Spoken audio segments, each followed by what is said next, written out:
Axşamınız xeyir əziz izləyicilər. Rusiya Təhlükəsizlik Şurasının sədr müavini Dmitri Medvedevin son paylaşımı diqqət çəkib. O, bir növ ölkələrin bölgüsünü aparıb.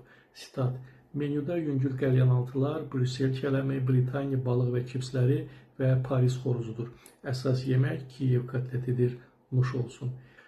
İddia olunur ki, ABŞ prezidenti Donald Trump və Rusiyalı həmkarı Vladimir Putinin telefon danışığı Ukrayna və Avropanı bölüşdürməyə xidmət edir və paylaşımın da əsas səbəbi budur. Bu məsələnin Cənubi Qafqaza nə kimi təhlükəsi var? Bölgü sırası Azərbaycana da çata bilərmi? Bu sualla mənə Global Info azdan müraciət etdilər və mənim cavabım da belə oldu. Düşündüm ki, sizə də maraqlı ola bilər.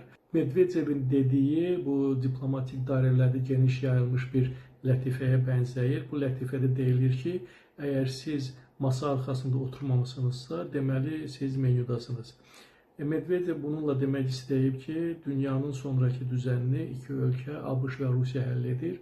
Qalanları sadəcə, necə deyirlər, menyudadılar, yəni müzakirə obyektidirlər. Həqiqətən də Trump və Putinin telefon danışığı bəzi mənbələrə görə 2-3 saat davam edib. İstisna etmək olmaz ki, ABŞ da, Rusiya da dünyanın yeni siyasi xəritəsini cızıblar.